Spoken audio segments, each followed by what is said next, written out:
Hello, fear fuckers. It's Shane, and I just got, or about a little minute ago, just finished teaching the night of finished lecturing Fuck Your Fears, the Courage course.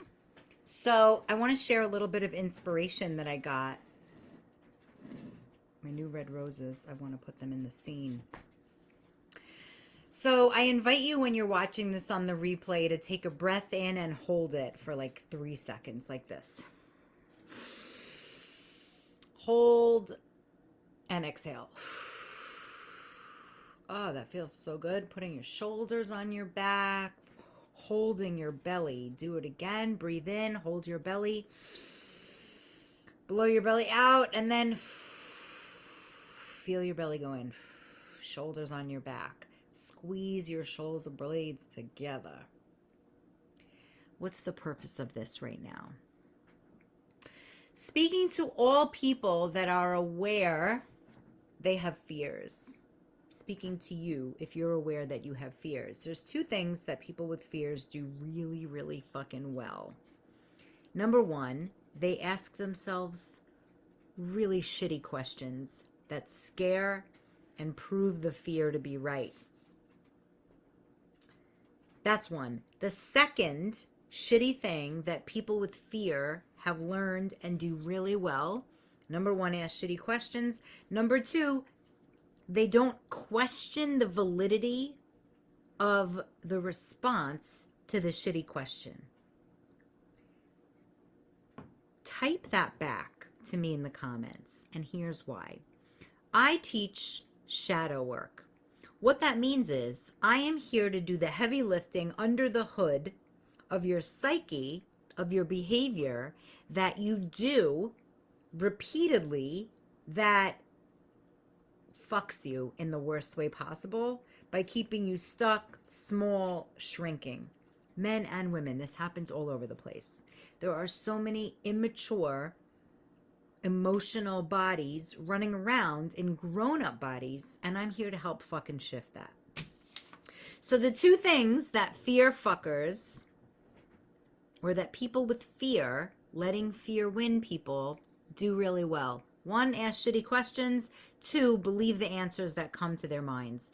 So our minds grasp on to anything that is acceptable according to our life experience. So if you were made fun of, if you were beat up as a kid on the school playground, and that happened to you while you were a super impressionable young kid, that experience doesn't go away. It stays in your body, locked up in your consciousness somewhere.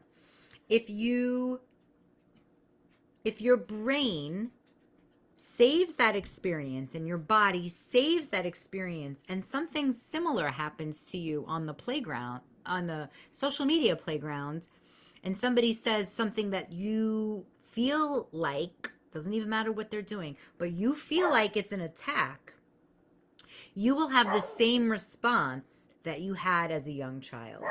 What does that look like as an adult?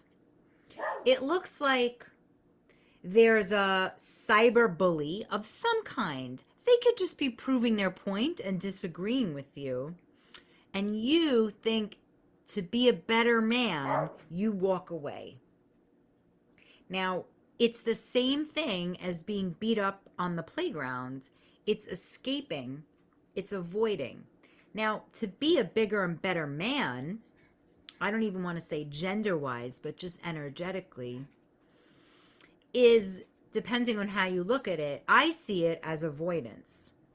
You're still allowed to speak your piece, even if somebody bigger than you, more powerful than you, more knowledgeable, more smarter with their words, steps up to the plate and makes you feel small. They're not making you feel anything, but you feel small.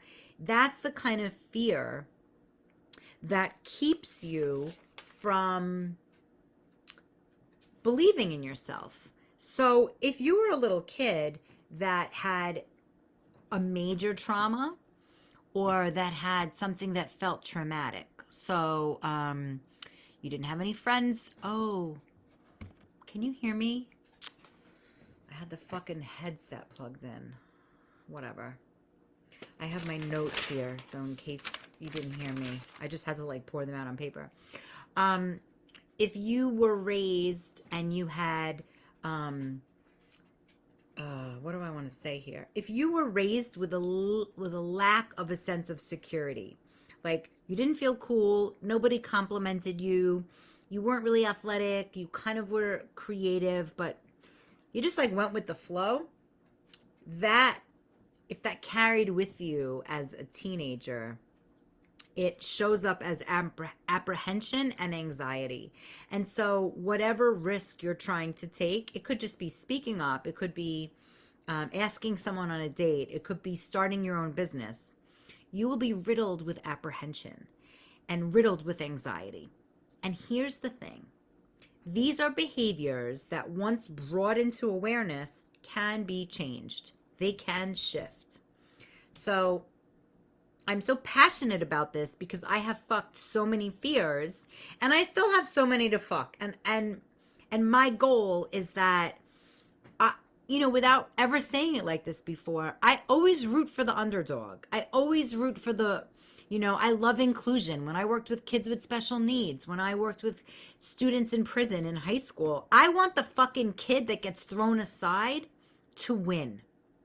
So that's why I do this work. Not that you're the kid thrown to the side, but typically I attract people who are awkward, who are anxious, who kind of like fly under the radar, who are very sensitive, who are emotional, who may have been left out of the fucking baseball game, who may be theatrical and still not getting the main fucking part.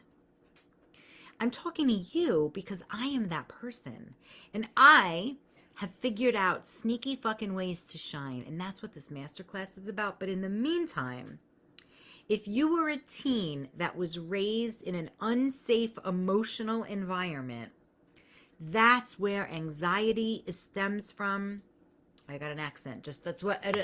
Anyway, and that's where apprehension of like, me? Can I have that? Most people have taken them out of the game. But the truth is, we're in a very special time where you get to create the game and step into your leadership.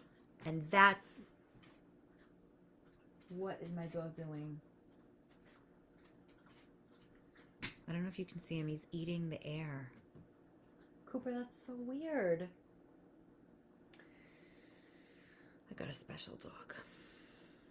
Where are you holding the responsibility of others that you don't need to? Where are you extra caregiving and giving advice so you don't have to deal with your own shit? Because let me tell you something, I'm going to end here. When you are extra giving to people, it's because you don't want to look at your own shit and your ego wants to feel good, so you give advice. That used to be me, a fucking crazy know-it-all. And the truth is, nobody wants that shit. It's an immature way of getting people to like you.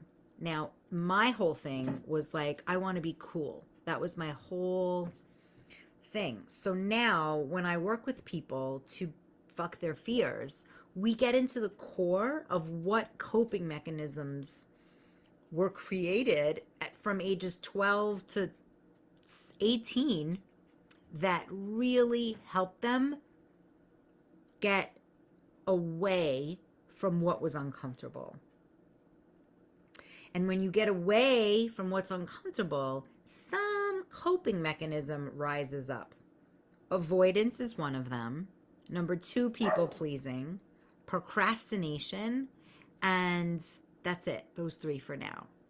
So I'd love to know what you think about this. I'd love to know where you fall in this. And not only a specific question do I have, but when you hear this kind of talk, what comes up for you? Are you totally distracted? Does this make you feel like, ugh, I don't want to talk about this? I want to know all of it. What are your thoughts? What are your feelings? What is your sensation when hearing this topic and all the way I told it and the details? And if you're smart, I'll see you Thursday at 7.